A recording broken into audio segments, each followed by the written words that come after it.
Siapa yang lebih hebat dalam semangkari? Untuk siri Juara Semangkari episod kedua ini, kita bandingkan antara Ustaz Zainul Asri dan pengikut Ayah Pin.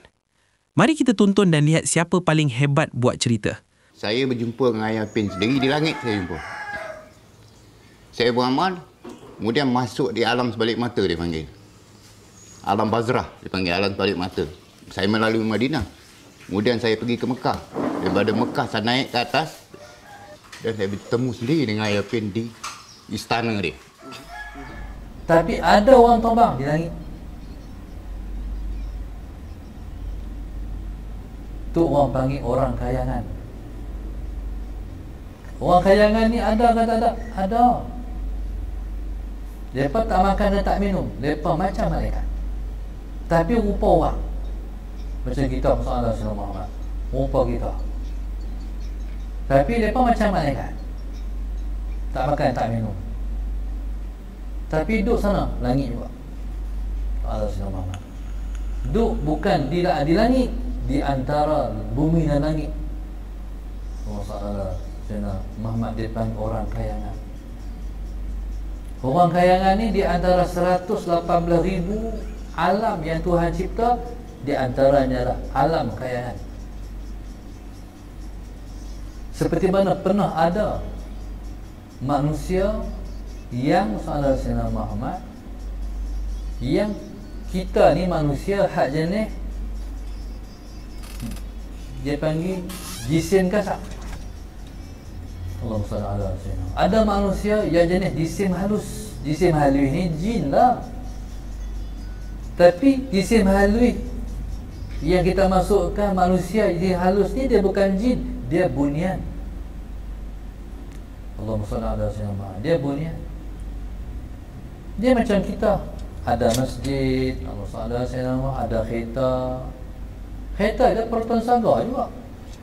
Main ke mana? Adakah pertuan saga tu keluaran dibuat di Kuala Lumpur, Shah Alam? Tu saya tak tahu, kena tanya mereka. Dia ada duit, dia ada pekan hari, dia ada bangunan rumah. Macam kita sebiji. Allah SWT. Cumanya mereka jenis tak nyata. Kita jenis nyata, mereka jenis tak nyata. Hak tu yang askar masalah saya nak duk sesat di kampung mereka.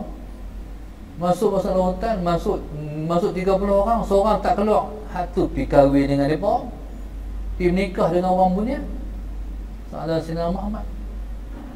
Bila menikah ni beranak betul, bukan beranak tu beranak khayalan, betul-betul beranak.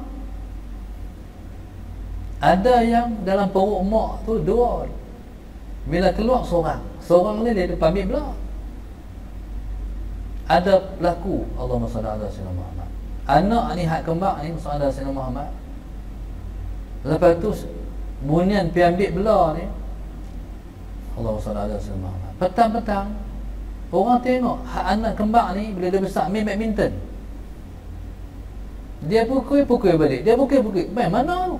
Main dengan kawan dia. Tapi tak nampak raket kawan dia. Bukan kawan dia, adik-beradik dia.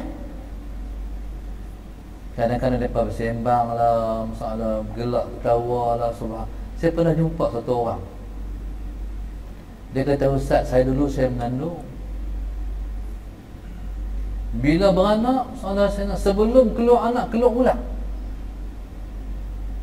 Dia keluar ulang, daripada perempuan tu. Keluar, dia melengkar-lengkar, hilang, masuk longkang. Tak tahu alam Tuhan, setiaan Tuhan. Ada daripada cerita tu dulu ni, lepas daripada kampung Pekra tu kan. Dulu konon rapat lagi dulu ni. Tentu daripada ada satu daripada cerita Rasulullah SAW. Tengah malam pukul 10 berhenti beli nasi. Orang daripada mana atau beli nasi? Sahabat Rasulullah Muhammad. Sedap kami lepas kata. Lepas tu sedap makan kat mana, beli kat mana, habak beli tentu. Siang mana ada apa tu? Siapa menega tu? Depa menega. Sahabat Rasulullah Muhammad. Ni manusia yang tak nyata macam kita. Cuma kita nyata, depa tak nyata. Ada manusia macam malaikat duduk di atas. Nampaknya Ustaz Zainul Asri lebih hebat ceritanya. Ada cerita orang bunian pakai proton saga, ada cerita orang beranak ular lepas tu jadi orang bunian, ada cerita orang main badminton dengan orang bunian dan macam-macam lagi.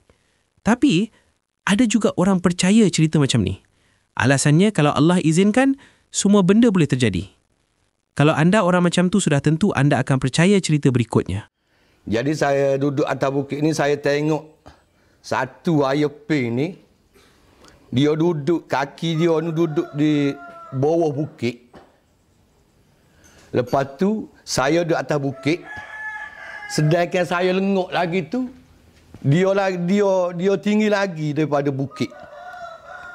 Nak royaknya kelebihan, kebesaran, ketinggian dia. Ayapin ni.